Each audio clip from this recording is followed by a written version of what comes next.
we all have our favorite Disney movies. We all basically grew up on Disney, either you like Lion King, you like Toy Story, or maybe more recently Star Wars. Now, I'm talking about a totally different part of Disney that you probably didn't know about because it wasn't a part of Disney until 2009, the MCU.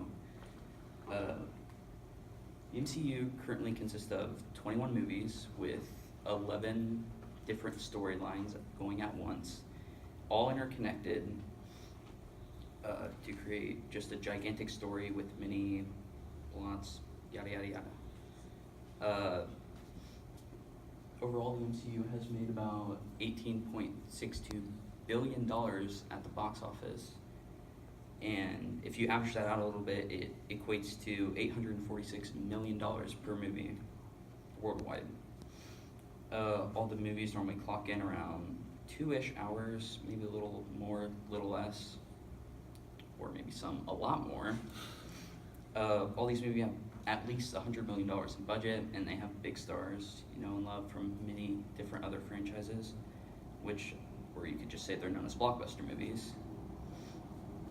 My first experience with the MCU, I don't really remember too much. I was trying to ask my mom about it. She said we went and saw the movie that started it all, one in the top left, the first Iron Man in 2008 after a baseball game. That's pretty much all there is to that story. But the better experience was in 2011.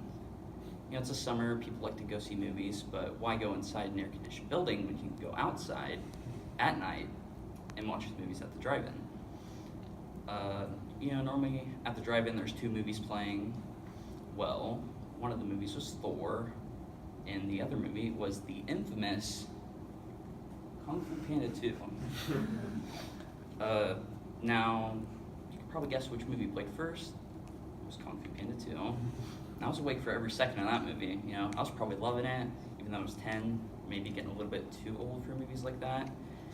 Once Thor came on, though, about 20 minutes in, I just remember dozing off,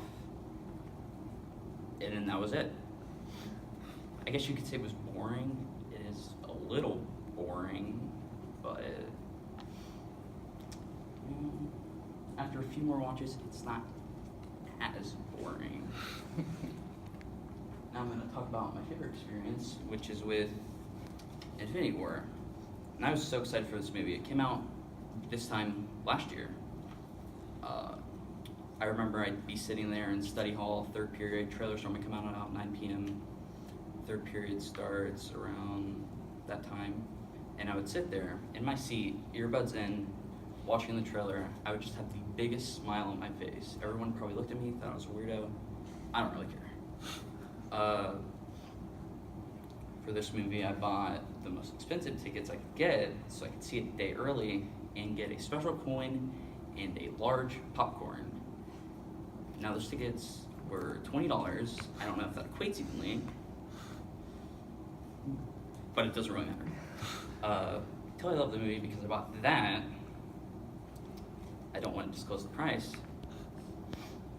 And for this movie, I was always on social media looking at other people's theories. I was looking at leaks, announcements, whatever. Not really looking at leaks. I don't like spoilers. You can ask Seth. I don't. Now I'm going to give you, I guess, dip your foot into the MCU a little bit with one of its most consistent elements, the Infinity Stones. There are 6 singularities that separated when the universe first formed, and they've appeared throughout many of the movies. I'm going to tell you just which movies they appeared in. First stone is the Space Stone, which is the blue one. It first appeared in Captain America: The First Avenger in 2011. That movie took place during the 1940s. It next appeared in Captain Marvel, which took place in the late 80s to the mid 90s-ish. Then appeared and had an integral part in the first Avengers movie in 2012. Then had a small part in Thor Ragnarok in 2017. And then in the Infinity War in 2018 when Thanos took it and put it in his gauntlet. The next stone is the Mind Stone. It had a very small part in the first Avengers movie in 2012, and then in the second Avengers movie in 2015, it had a huge part because it gave us the character known as the Vision. He is now deceased due to Thanos taking the stone right out of his forehead, putting it in his gauntlet. The next stone is the Reality Stone. This one, its only power, you could say, is to alter reality. It first appeared in 2013's Thor: The Dark World as kind of like a liquid known as the Ether, and then obviously it appeared in Infinity War and became a stone put into the gauntlet. The next stone is the Power Stone, which is the purple one. It first appeared in 2014's Guardians of the Galaxy. It moved all about that movie. And then it stayed stationary on a planet called Xandar, which is the planet Thanos designated at the beginning of the movie to take it and put it in his gauntlet.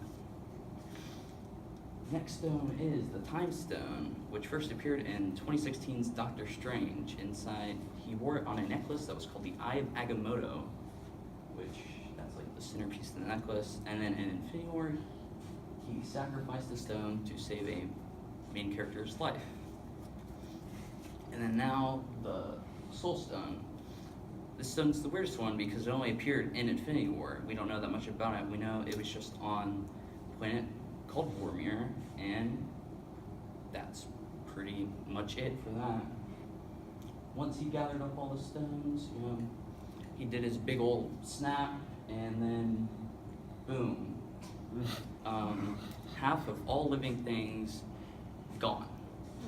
Now, all your favorite heroes, but people don't really think about living things. That's plants, animals, everything.